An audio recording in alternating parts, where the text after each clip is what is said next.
Don't you have some measure of health? Ain't you working? You may not have the car you want, but don't you have a car? You ain't homeless. Now, when you start tripping and you get depressed, you got to go into yourself and come up with some gratitude. You can't be discouraged and grateful at the same time. I woke up, I just wasn't on the right side of the bed. Went downstairs, I pull out a list of everything I'm grateful for. I thank God for 75 things every morning. By the time I got to 13, I was fine.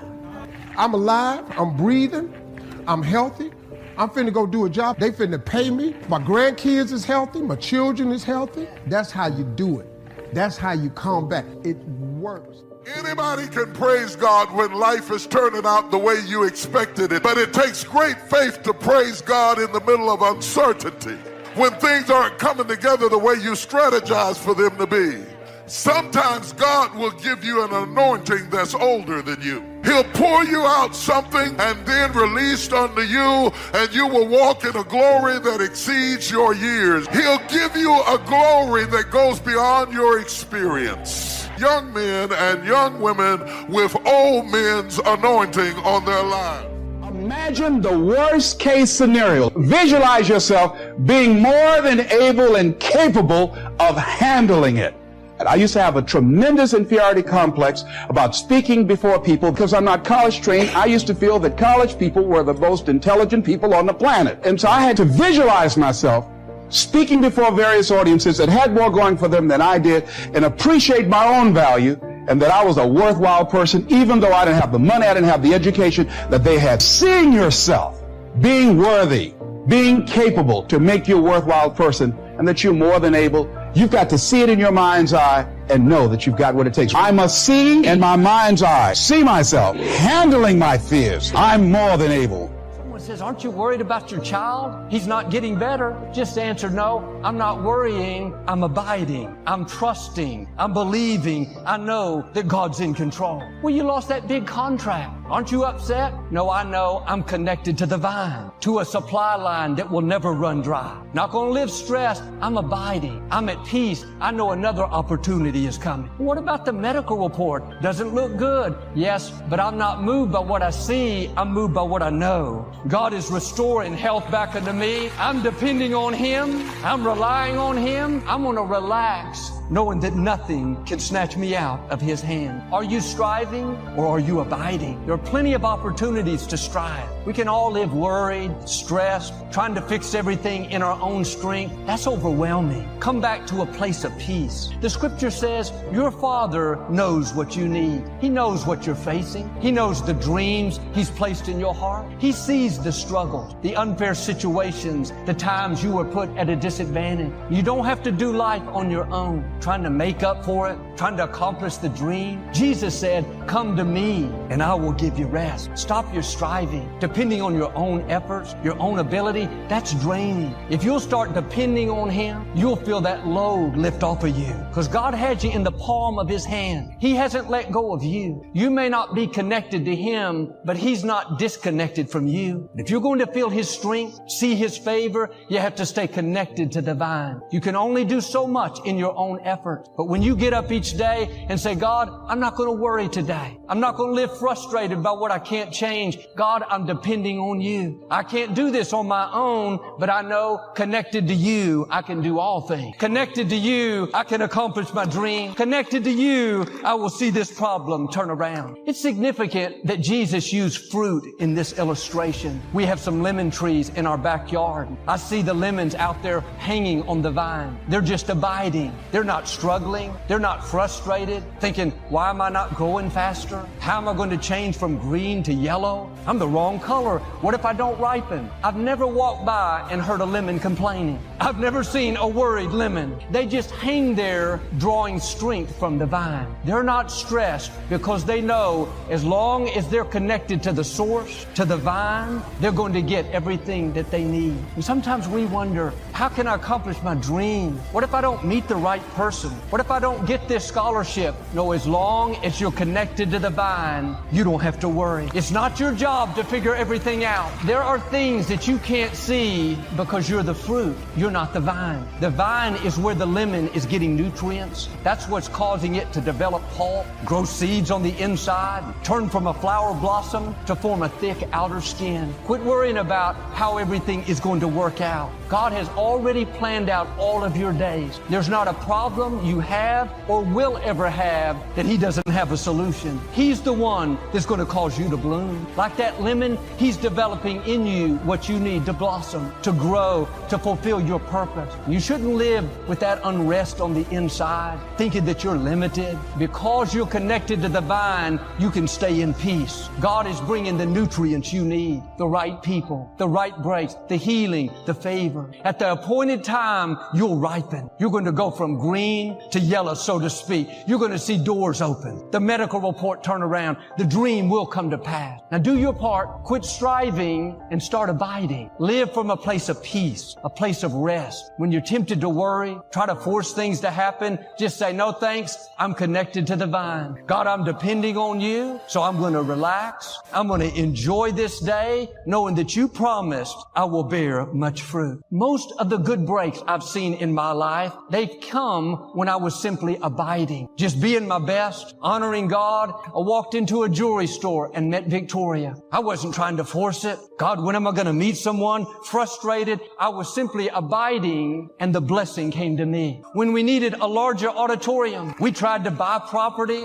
Twice those doors closed. I was disappointed, but I did what I'm asking us to do. I said, God, you're in control. I'm not going to live frustrated, trying to make something happen. I trust you. I know you know what's best. I came back to that place of peace and just kept abiding, kept being faithful. One day, out of the blue, a friend called and said the Compact Center was coming available. I called the mayor. Things fell into place, and here we are. The Compact Center came to me. I was trying to make it happen in my own strength. Buying that property, I knew God put the desire in me. I had bigger dreams, but it wasn't the right time. God is so merciful, He'll close doors when it's not His best. It's important to trust God's timing. When we know the dream is in our heart, we know what God promised, we go after it, we take steps of faith, and that's good. I'm not saying to sit back, but you have to be open that if it doesn't happen the way you thought, then God has something better. That closed door is God protecting you. But sometimes we get impatient. We think we're missing out, we're falling behind, but I've learned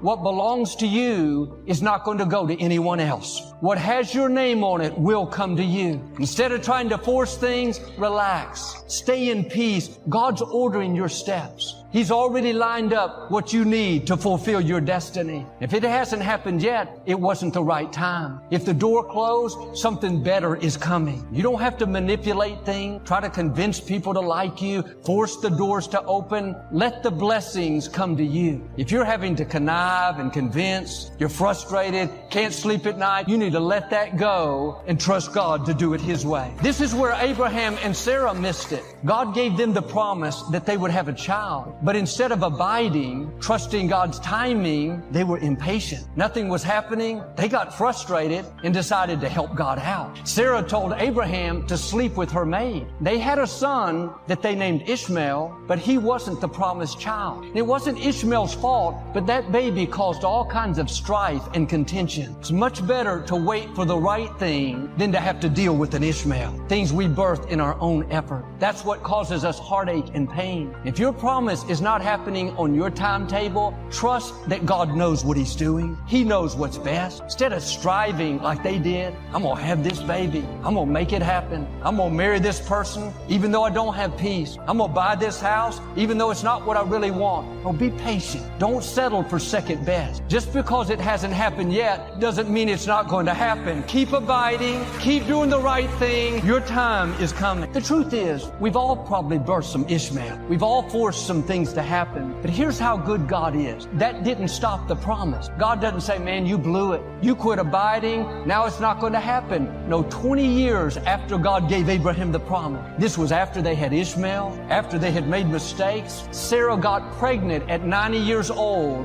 and gave birth to Isaac, the promised child. And it may be taking longer than you thought, but don't water down your dream. Don't settle for less than what you know God put in your heart. You don't have to make it happen only in your own strength. Yes, use your gifts. Do what you can, but don't force things. You keep abiding and Isaac is coming. At the right time, you're going to see God show out in your life. In the meantime, relax. Enjoy where you are.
We're all biochemically unique, but there are rules you and I both know scientifically that if we violate them, our energy drops. If we align, and we're gonna have disease, if we align with them, high energy. So that's the science of achievement. Get there quicker. How do you do it? One, obsess about what you want, right? Focus on it continuously. Have so much emotion about it that you take massive action. Keep changing your approach. Model somebody really great. And then with some grace, take some grace too. Yep. Some call it luck. Some call it God. If you do the first 3 steps, that 4th step usually kicks you over. But the more important lesson, and the one that I'm obsessed by getting people's minds, and I really appreciate me planting the seed with everybody, the one that'll change your life more is the art of fulfillment. And I say the art of fulfillment because what will turn you on, excite you, fulfill you, is going to be different than this man here who I know is your friend behind the camera, and this beautiful lady here. It doesn't matter how close we are, we all still are fulfilled by slightly different things. And so, what I really want is, I believe that success without fulfillment is the ultimate failure. And I really want people to be fulfilled, even more so because billionaires, that sounds ridiculous, but they're a dime a dozen. That's an exaggeration. Lots of people become billionaires. What's a hell of a lot more rare is someone who loves life every single day and stays happy when it doesn't go their way. There's nothing worse than an angry rich man. An angry rich man, you want to slap them. It's like they have every benefit in life. But that's what the human mind does. The human brain is 2 million years old, and this is not designed to make you happy. It's designed to make you survive. And survival, it does it by fear. So what the brain does is looks for, what do I need to fight or flight from? And so it's always looking for what's wrong. And our minds can take us over unless your heart is what's running you. So what I try to do is show people how to shift that. And I try to do it 2 ways. One is I jolt them. Now, one way you can do that is that about 2 years ago, we lost what I consider to be a national treasure, Robin Williams. Yes. How much did you enjoy or love Robin Williams? He was incredible. And when I heard that news, it was just like everything stopped. And it was devastating to think also that it's like. Well, if you think about it, here's a guy. I met him once. I was at a TED Talk and he loved it, and it was my birthday, and he came and he stood in a restaurant, surprised me, and started singing happy birthday to me as a Jewish woman, as a Russian, all these things. He was such a beautiful soul, and I've never lost to suicide, and I had no idea that years later that's where he'd be, and he never reached out to me. But here's why I bring it up. Here's a man that was a master of the science of achievement. He knew how to take whatever he envisioned and make it real. He wanted to have his own TV show. Everyone told him it was impossible. He did it. He wanted the #1 show, Mork and Mindy. He did it. He wanted a beautiful family. He did it. He wanted to make more money than he could ever spend. He did it. He wanted to make movies. He did. He wanted to make movies and win an Academy Award for not being funny, his #1 skill. And he did it, right? He wanted to make the whole world laugh, and he did it. And he didn't just kill himself. He hung himself in his own home. It's self-full to be first, to be as good as possible to you, to take care of you, to keep you whole and healthy. That doesn't mean that you disregard everything and everyone, but you want to come with your cup full. You have to ask for what you want and don't settle for what's available or what you think you can get. Say it again. They told me say it again. A spiritual code of conduct says that you have to ask for what you want and do not settle for something because it's all you think you can have or because it's what's available. If you want it single, don't settle for it if it's married. Let me take a walk.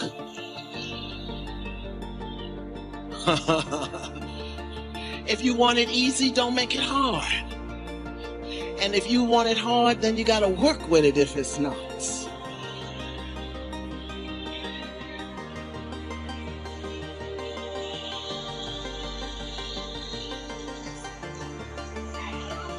Ask for what you want. And ask for the things that are gonna up-level your wattage in life. Don't settle for things that are going to dim your light. Up-level your wattage.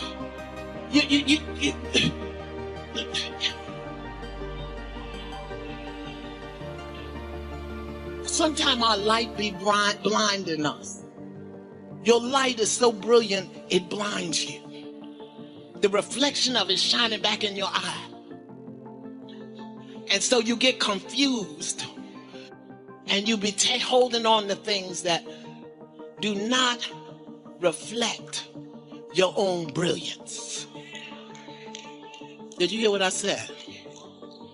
That your light, your gift, your talent, your truth can be so brilliant that it blinds you.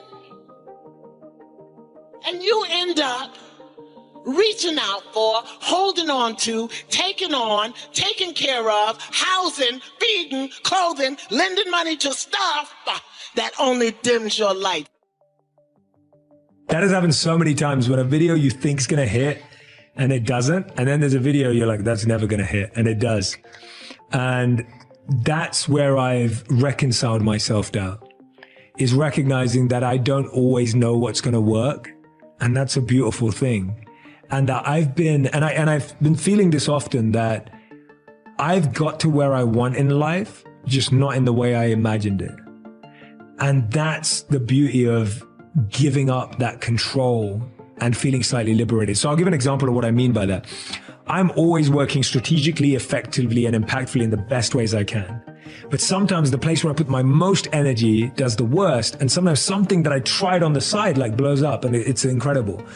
And that's where I've reconciled myself down, recognizing if I'm putting my best foot forward and I'm working strategically and effectively, the things that are going to work will work. And it may not be the things I expect. And what we're doing is, or what I do sometimes too, is you're so focused on wanting one thing to work, you miss the fact that there's like 9 other things that are happening that are amazing around you that you could never have dreamed of. And I've seen that in my life countless times where I wanted one thing to work, 3 things were working over here, but I was so like, why is this not working? Like, why is this not working? That you miss that. So self-doubt for me is something that I've tried to build a close relationship with. And I get it all the time. I still get it before a post, before a video, before anything. I mean, I was just I'm working on my book right now. I just launched a podcast. And before I launched the podcast, I had no idea how well it was going to do, how badly it was going to do, or anything. And there was a part of me that was like, are people going to listen to this? Like, are people going to care? Like, I ask myself all those questions still today. Number 1, I'm glad I asked myself those questions. It means I'm human. It means that I care. It means that it's important to me. I speak at so many conferences and everyone always asks me, do you still get nervous? I go, yes, I get nervous because I care. The day I stop feeling nervous, that means I don't care anymore. If I don't care anymore, that means I don't love what I do anymore. So for me, the first thing is I recognize that self-doubt just shows me that I care and that something's important to me. Whereas I don't doubt myself around things that I don't care about. Like if you asked me a question right now about what's the recipe for this amazing dish, I wouldn't know and I'd say, I don't know. And I'd be okay with it because I don't care about cooking. I'm not a cook, right? But if it's something that you care about, you'll have self-doubt. The second thing that I do with self-doubt is I go, okay, if that's the things that I'm doubting myself for, what strategies, what can I put into place to overcome them? Doubt is just a great way of making you check what you need to work on.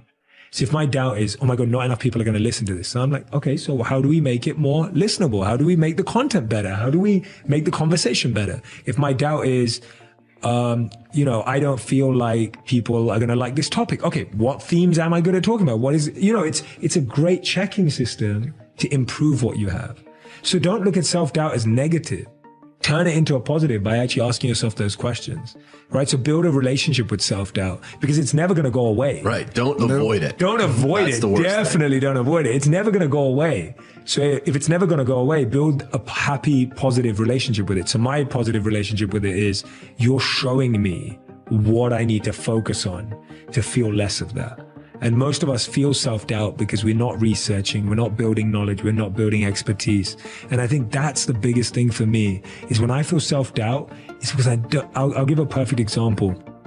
When I was thinking about doing a podcast and you're doing interviews, you don't just become an interviewer. You have to watch interviews. You have to absorb good interviewers. You can't just be an interviewee. You have to watch good interviewees.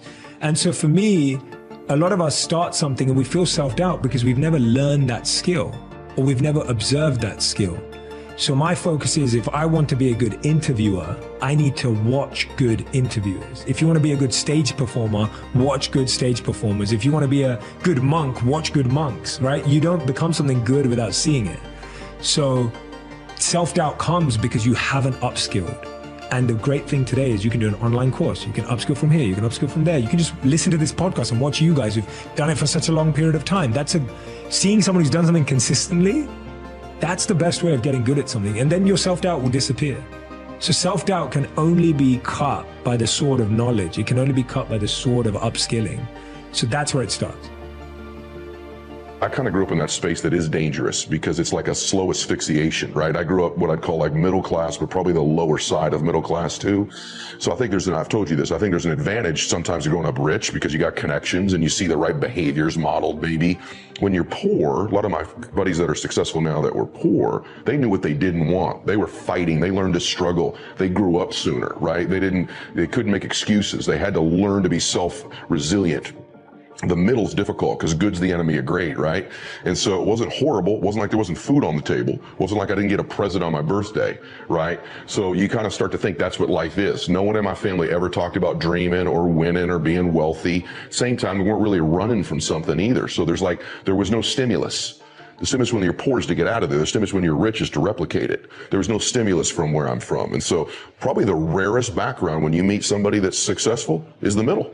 It's actually the rarest that you meet somebody, they're from the middle. And so a lot of your listeners come from that place because most people are in the middle, right? And so I'm sort of, I think, an example of some of the things maybe you would need to do to get out of that space to move from good to some form of greatness in your life. Yeah. It's comfort, right? That word comfort can be a killer, right? And so that's exactly why I wanted you to point that out, is because so many of us do come from that. And also we're maybe existing in it right now. So true. And how important is it to stretch ourselves and to really kind of get comfortable with discomfort? You do. You need to do that. Malcolm X is a guy that I've read a lot about. And Malcolm X, my favorite quote of Malcolm X is that which you do not hate, you will eventually tolerate.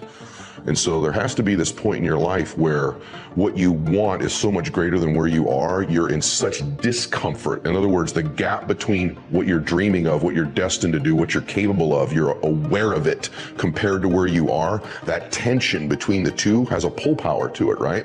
And so it's important all the time that wherever you are in life, that you're chasing that next version of you. There's this thing I'm just unbelievably passionate about. That is that I have this theory that I've told you this before, but that I think that at the end of your life, there's this place you come to, and I'm a Christian, so I think at the end of my life, I want the Lord to go, hey, well done, good and faithful servant. It doesn't matter what your faith is. You probably are aware there's history being made or an accounting. But I also think he's going to go, hey, by the way, this is who you could have been.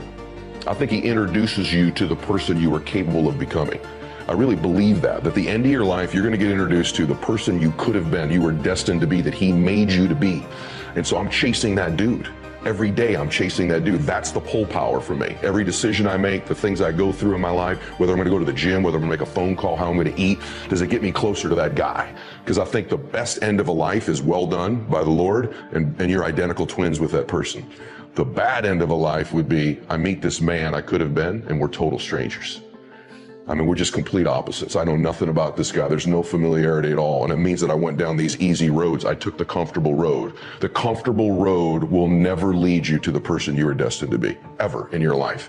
And so I don't know if you don't become obsessed with chasing that person, you end up never meeting him.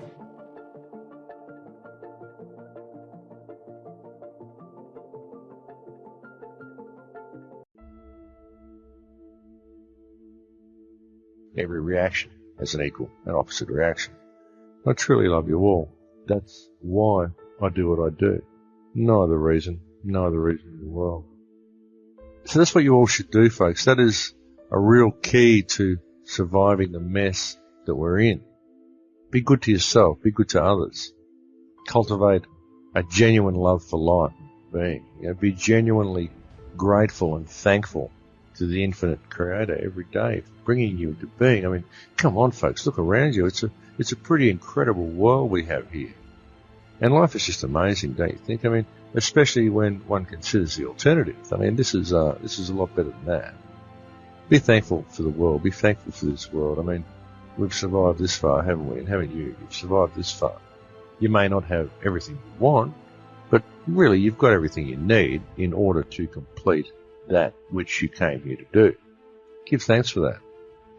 You've got to go into this battle with love in your heart. But I think meditation is important. Meditation is good for inner strength. It's good for knowing who and what you are, discovering that, figuring out how to work with your own emotions and how to work with your own energies and how to work with your own powers. Because we're all incredibly powerful, folks. We all have these incredible energetic connections if we can just be aware of them. But I still believe in the human spirit. I still believe in the human race. I still believe that there's a peaceful way through this, because I believe that once people remember who and what they are, they'll just see how easy it would be to change things. So that's always been the focus. Don't allow yourself to believe anything. If you're going to believe in anything, believe in your own sovereignty, believe in your own freedom, believe in your own power to make change, your own power to have the idea that could change the world. No matter what your status in society, no matter whether you're rich or poor or physically able or not, you could still have the idea that could change the world, because everything that we see here is all based on ideas, just an idea. But anyway, folks, the journey goes on. It's an interesting journey, and it seems to have a great many twists and turns, and who knows where it's going to go next. One hell of a ride, that's for sure. And when we break out of these belief systems, which are often related to insecurity, because it's like you want to belong to a group because you feel more secure, or you want to have a belief system because, oh no, I found out what I believe now and I can leave that alone and get on with my life and all that stuff.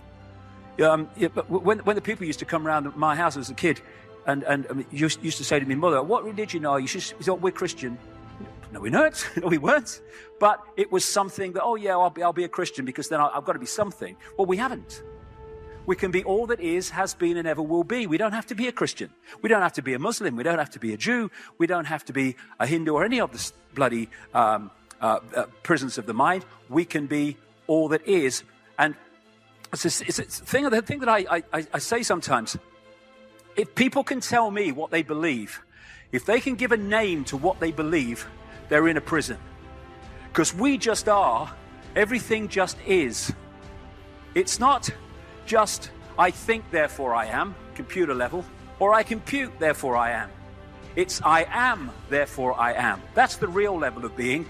I am all that is, has been, and ever will be. I do not need to put a name to what I believe, because I just am. I am the force with no name and all names. I am all things and I'm no things. I'm everything and nothing. I'm everywhere and nowhere. Because I am all that is, therefore I'm all possibility. And when we do that, these neurons, pathways, and networks stop firing off in relation to the rigid belief system and filtering reality for us. So now we can open to all possibility instead of being stuck with one or two possibilities called belief systems, which hold us in servitude and limitation for entire lives in these vibrational boxes that therefore come from these belief systems. We can be honest with ourselves as we break out of these belief systems. Crucial. Cognitive dissonance is not a bad thing.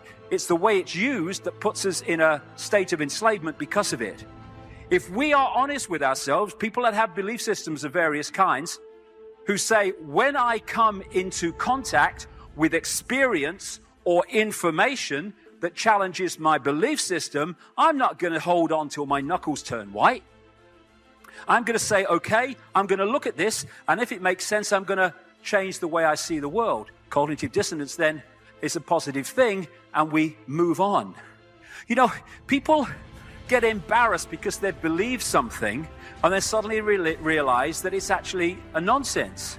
But they shouldn't get embarrassed, because we live in a world where from cradle to grave, we are pummeled with manipulation to believe things and take on belief systems that allow the few to control the many. Instead of being embarrassed when we suss it, we should be celebrating that we've sussed it, because we're no longer in servitude. And we can break out of these schizophrenias where, according to Doublethink and Orwell, we take on these contradictory views like war is peace and all the rest of it. Again, honesty, and say, hold on, that doesn't make sense.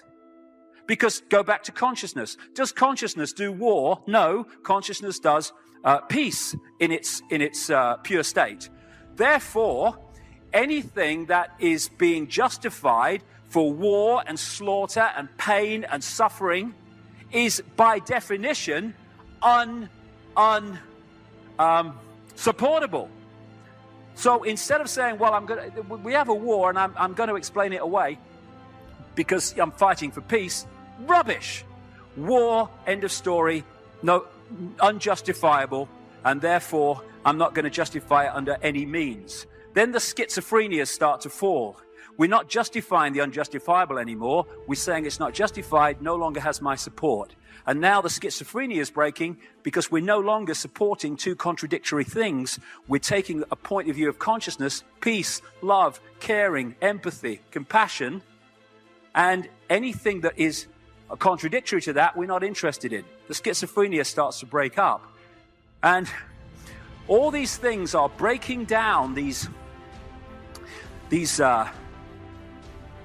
it's like a web that we're caught in. The strands pulled off as we start to break down the contradictions of being honest with ourselves in terms of our belief system. And we move from consciousness or to consciousness from mind. Now, if you have a negative thought or an unhappy thought or a self-depreciating thought, you turn on a different set of circuits and a different combination, a different sequence and a different pattern that produces a different level of mind. And the brain then begins to make a different batch of chemicals that signals the body for you to begin to feel exactly the way you were just thinking, negative or unhappy or unworthy.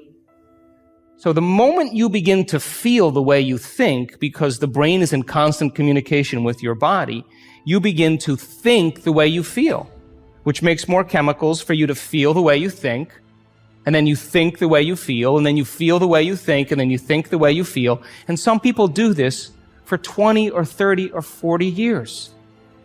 Now, the redundancy of that cycle over time creates what I call a state of being. And a state of being is when your mind and body are working together, or your thoughts and feelings are aligned to a concept. So thoughts are the language of the brain, and feelings are the language of the body.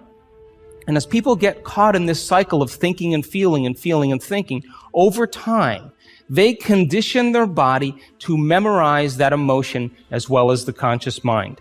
And whenever the body knows as well as the mind, that's called a habit. A habit is when your body is the mind.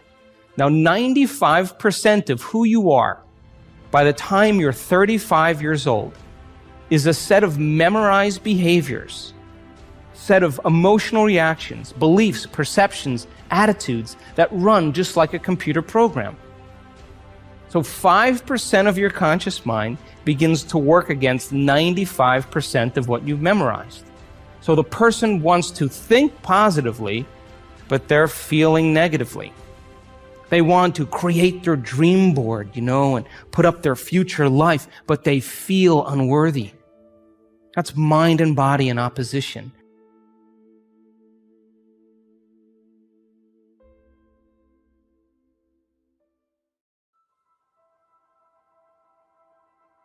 Anyone that wishes to have power over others, anyone that can do things to people and have no empathy for the consequences, is themselves in a tiny box of perception. What the Illuminati and what the manipulators have done, and they've done it brilliantly, I have to say, because they may not be wise, but they are clever on an intellectual level. Cleverness without wisdom is the most destructive force on earth. That's why we are in such a state that we're in. It's very clever to know how to build an atomic bomb, but it's not wise to do so. There is a difference between cleverness and wisdom. But on an intellectual level, they're very clever.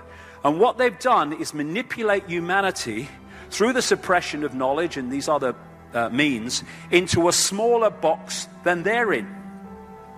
But we have the potential to get out of the box. Well, they have the potential too, but far less potential because they're so caught in this mentality that they're in of control. And what is control? Control is massive, massive insecurity. That's what these people are, the Illuminati and these reptilian entities and all the rest. They are consumed by insecurity and fear themselves. That's why they know how to manipulate fear and insecurity so well, because they're connected to it so powerfully. People who are insecure want to control everything because they're not secure enough within themselves just to go with the flow of life and see where it goes. Secure people don't need control over other people. Insecure people do. And I use this analogy a lot because it really kind of encapsulates it for me. Our natural state is not what we have been experiencing in known human history anyway. Our natural state is where we're going, and more people are opening up to. And I use this analogy like the natural state of a ball is floating on the top of the water, floating on the top of the tank or whatever. To keep it in an unnatural state, you have to push it down to the bottom of the water. I mean, you can't let it go. You have to constantly hold it there. And that's why, as I've been describing today, and I could describe a lot more, we have been subjected to multi-levels of suppression and manipulation from the things we eat, the electromagnetic fields we come into contact with, the way that we're manipulated through words, etc., and religion and belief systems. All those things are necessary to hold us in an unnatural state of being unconscious. And why are all those things necessary? Because we are amazing, infinite, eternal genius. And we've been held in this unnatural state. But, like I say, if you're going to hold the ball in the unnatural state, you've got to hold it there. Because the moment you let it go, woof, it's in its natural state, because that's where it will gravitate to immediately. And the moment we throw off the chains and the shackles of this manipulation and of this misunderstanding of who we are and where we are, then as we break those chains, those vibrational chains, we are going to become conscious by definition, because that's what we are. You know, people think, I've got to seek enlightenment. No, we are enlightened. That's our natural state. The law of awareness says you must know yourself to grow yourself. James Russell Lowell, in your notes, no one can produce great things who is not thoroughly sincere in dealing with himself. What a powerful statement that is. You and I need to become aware of who we are, and we need to know what our passion is. We need to know what our purpose is. When people talk about themselves and trying to find themselves, I immediately talk to them about what is your passion, what is your purpose. Let me kind of walk you through this kind of quickly of how to figure this out, because this is so important in your awareness.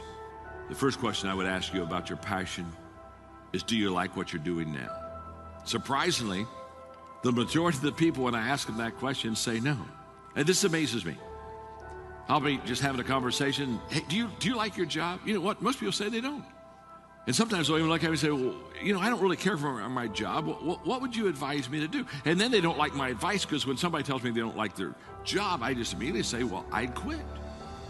I have no idea. Now, please, maybe some of you can help me in the audience today. I have no idea why somebody would do something every day that they didn't like. This is beyond me. Why would a person go and do a job that they don't like and complain about it all day and call it life? And to be honest with you, I don't want to work beside them either, because it's bad enough for them to be miserable in what they're doing, but when they're miserable what they're doing, guess what they do to you? They make you miserable. Haven't you just been beside miserable before? You know what I'm saying? You kind of felt good, but by the end of the day, you felt bad. And you say, well, what did I do to feel bad? You sat with that person. You know what I'm saying? So when people say, well, I don't like my job, what kind of advice do you give me? This is an IQ test. Quit. Why would you, I'm still, it's beyond me. Why would you every day do something what is your passion? And yet I know people who literally spend their whole life. No wonder people look forward to retirement. They can hardly wait to get out. It's almost like prison. They're going to be free at last. The second question is, what would you like to do?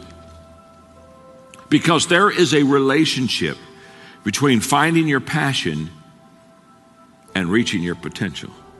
That's a fact. What would you like to do? Let me just, since we're talking about personal growth, say that if you would have known me when I was in school, junior high and high school, I tell parents all the time, when parents are worried about their kids because their kids just seem to be goofing off, and they say, boy, my kids just don't seem to be buckling down. I always say, just relax, take a pill. Because if they would have seen me as a kid, as a parent, they would be greatly encouraged. Because when I went to school, it was nothing but party. I mean, there was one wonderful thing about school was your friends. And I had a whole bunch of friends. And I mean, I didn't do studies. My study hall was going around visiting my friends. That was kind of like fellowship time for me. And I was playing ball and I was enjoying myself. And I mean, I didn't get good grades. And I just basically, I was smart enough to wing it and get through high school. I mean, if you just hang in and breathe, you get there. You know what I'm talking about. I mean, so it's not like a huge accomplishment. It's, can you just stick around long enough? They'll pass you. They kind of pass you up. You know what I mean? And my dad and I, we had these long talks. My dad and I have these long talks. He said, John, you just don't seem to be disciplined. You don't seem to be focused. You just want to play ball and be with your friends. And you're right. And I wasn't. When I went to college, it turned around immediately. Because when I went to college, I was going to get a do now and study for something I wanted to go do. And immediately I made the dean's list. Immediately I disciplined myself. Immediately I started studying. Wasn't really any problem. But can I tell you something? The reason I didn't do it in high school is because I wasn't getting what I wanted to get to go where I really wanted to go. In the moment, me being pragmatic, that I found that I got the subjects down and I could study, they were going to prepare me for the ministry. I got all excited, passionate, the whole process. So you got to ask yourself, what would you like to do? Because when you find what you'd like to do, that ignites your passion. And when your passion is ignited, that begins to increase your potential. That's when you start moving up the potential ladder. The consciousness is not an object. You could never say, there it is. That's actually, Jesus said literally when they asked, when does the kingdom of heaven come, or where is it? Kingdom of the sky. You can never say, there it is, or it's over there. That's what he literally said. So you can't say the consciousness, this is the analogy, the sky is the consciousness. Not the only place where it's also used sometimes in Chinese, ancient Chinese spirituality, philosophy, Taoism, and so on. The heaven, the sky, the vastness of it, but it is intangible. It does not exist in the same way that consciousness does not exist, because exist, that word means ex is from the Latin out. Ist comes to stand, it stands out. Something that exists stands out into this world. It projects itself into this dimension. But the sky does not exist, because you can never find it. And the consciousness does not exist in the way that something out here exists. It is the ground for existence. It is the being before the being becomes something. So there is being and there is existence. The being, very different. It sounds almost like an obscure existentialist treatise, being and existence. But that is why people like Jesus use the sky as the closest he could get to explaining what the unconditioned consciousness is. And so when you look at the sky, the equivalent of the vast emptiness or spaciousness of the clear sky is your inner spaciousness or emptiness. And you can never say, it can never become an object for yourself in the same way as I see the table, or there I'm now aware of the consciousness. You can't be aware of the consciousness because the awareness is it. So there's no duality. You can't make it into an object.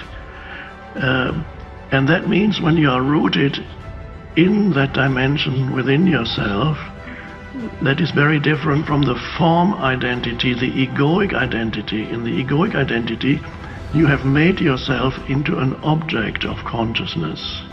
Starting with, as we mentioned the other day, the pool of water in which Narcissus saw himself, the ancient myth. And so that was the beginning of human consciousness forming an image of itself and mistaking the mental image for who you are.